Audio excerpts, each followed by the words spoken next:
அனைத்தும் சிவம், முற்றும் சிவம், முடிவும் சிவம், முதலும் சிவம். ஓம் சிவம். அன்பே சிவம். இன்றைய காலகட்டத்தில் சமூகத்தில் நடக்கும் அதர்ம நிலைகளை மனிதன் ஆராய்ந்து பாராமல் மனிதன் செல்வதற்கு காரணம் நாட்டை ஆளும் அரசர்களே. இவர்கள் எதையும் ஆய்ந்து சிந்திக்காமல் குடிமக்கள் போன்று மனமோன போக்கில் ஆட்சி நடத்தி வருவதால் இந்த செயல்கள், இந்த நிலைகள் ஏற்படுகிறது. அன்று வீரபாண்டியன் கட்டபொம்மன் ஆட்சி காலத்தில் வானம் பொழிகிறது, பூமி நனைகிறது, உனக்கு எதற்கு வட்டி கட்ட வேண்டும் என்று கூறினார். ஆனால் கடைசியில் என்ன ஆயிற்று?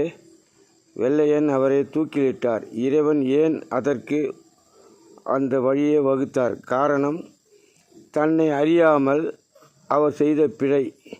அதாவது குடிமக்களுக்கு நடமாட வேண்டிய பொருள்களை சேமித்து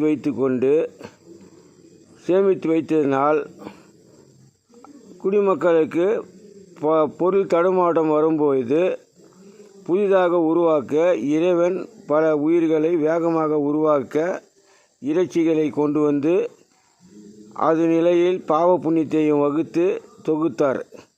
அந்த நிலையில் இனி இந்த பூமி நிலை மிக குறைவாக, பசுமை குறைவாக இருப்பதனால் எதிர்காலத்தில் பாதிக்கப்படும் என்று தான் இறைவன் அந்த வெள்ளையரை கொண்டு வந்து அளவுடன் வாழ வேண்டும் மனிதர்கள் என்று கொண்டு வந்தார்.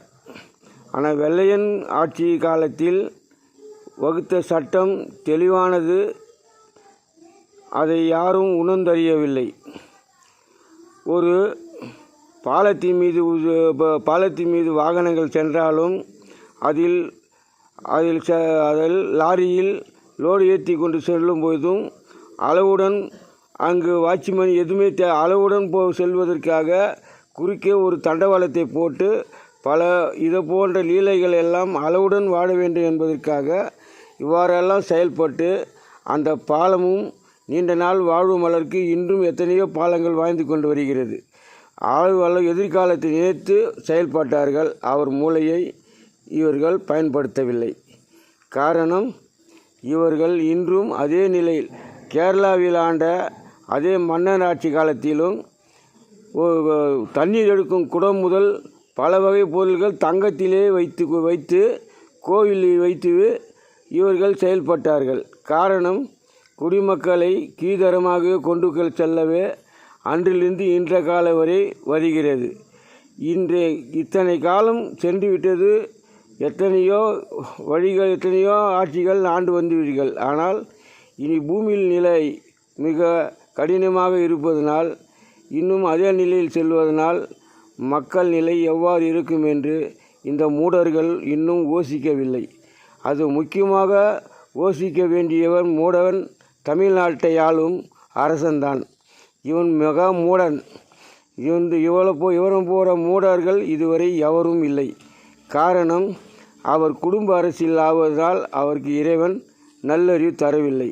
அவர் பாதை அவருக்கு நேர்மையாக உள்ளது.